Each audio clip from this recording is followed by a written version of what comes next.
આજે અમેરિકાથી જે સમાચાર સામે આવી રહ્યા છે તે જાણીને કોઈ પણ ગુજરાતીનું હૃદય દ્રવી ઉઠશે, કારણ કે અમેરિકાના સપના જોનારા અને ત્યાં સ્થાયી થયેલા હજારો ગુજરાતી ભાઈ બહેનો પર અત્યારે આભ ફાટ્યું છે। ટ્રમ્પ પ્રશાસન ઇમિગ્રેશનના નિયમોમાં જે ધરખમ ફેરફારો કર્યા છે તેમણે હજારો ગુજરાતી પરિવારના ચુલ્લાઓ ઠારી દીધા હોય તેવી વાત સામે આવી છે। એમ કહી શકાય, લોકો અસાઇલમ એટલે કે આશ્રયના આધારે અમેરિકામાં રહેતા હતા અને વર્ક પરમિટ એટલે કે END પર નોકરી કરીને પોતાનું ગુજરાન ચલાવતા હતા। તેમની મુશ્કેલીઓ હવે આસમાને પહોંચી ગઈ હોય તેવા સમાચાર સામે આવ્યા છે।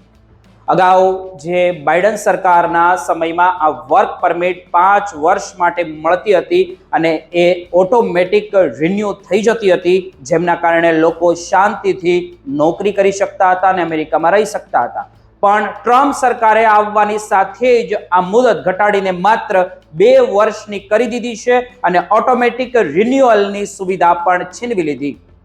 આમનો મતલબ એ છે કે જો તમારી વર્ક પરમિટની મુદત પૂરી થાય અને નવો કાગળ હાથમાં ન આવે તો તમારે ગમે તેવી સારી નોકરી હોય તો પણ તરત જ રાજીનામું આપવું પડશે। ડલાસ ટેક્સાસમાં રહેતી એક ગુજરાતી મહિલાની કહાની અત્યારે આખા અમેરિકામાં ચર્ચાનો વિષય બની છે।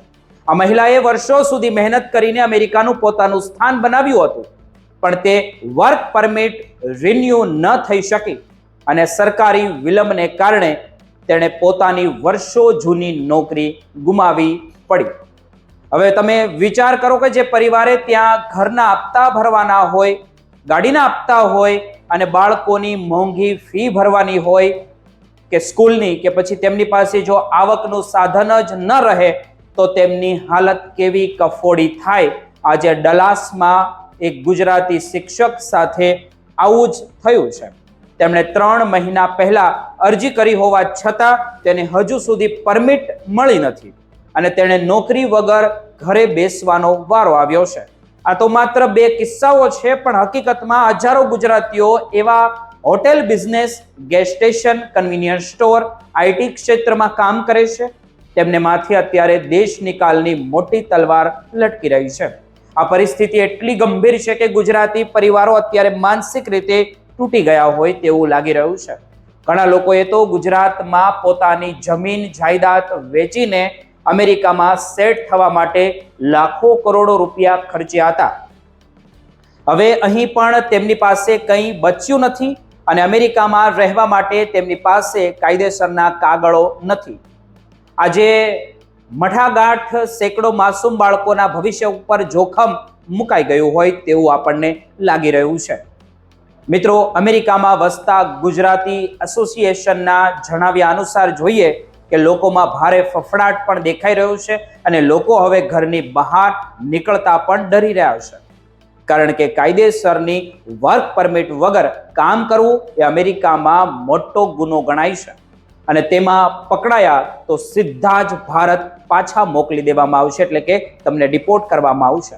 આખી પ્રક્રિયામાં જે વહીવટી જે વિલંબ થઈ રહ્યો છે તેમનો ભોગ નિર્દોષ જે લોકો છે, ગુજરાતીઓ તે અમેરિકાની અંદર વસી રહ્યા છે, તે બની રહ્યા છે। ઇમિગ્રેશન વકીલો સલાહ આપી રહ્યા છે કે તમારી પરમિટ પૂરી થાય તેના 5 મહિના પહેલા જ રિન્યુઅલ માટે ફાઇલ મૂકી દેવી જોઈએ।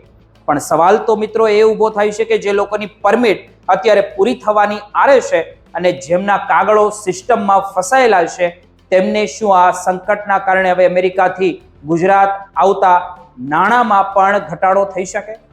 કારણ કે હવે લોકો પૈસા બચાવવા લાગ્યા છે।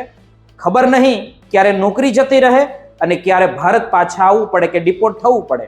આ કાયદાકીય ફેરફાર નથી, પણ હજારો લોકોની જિંદગી સાથે જોડાયેલો એક અત્યંત સંવેદનશીલ મુદ્દો છે, જેમની અસર આગામી દિવસોમાં અમેરિકાની અંદર વધુ ભયાનક બની શકે છે।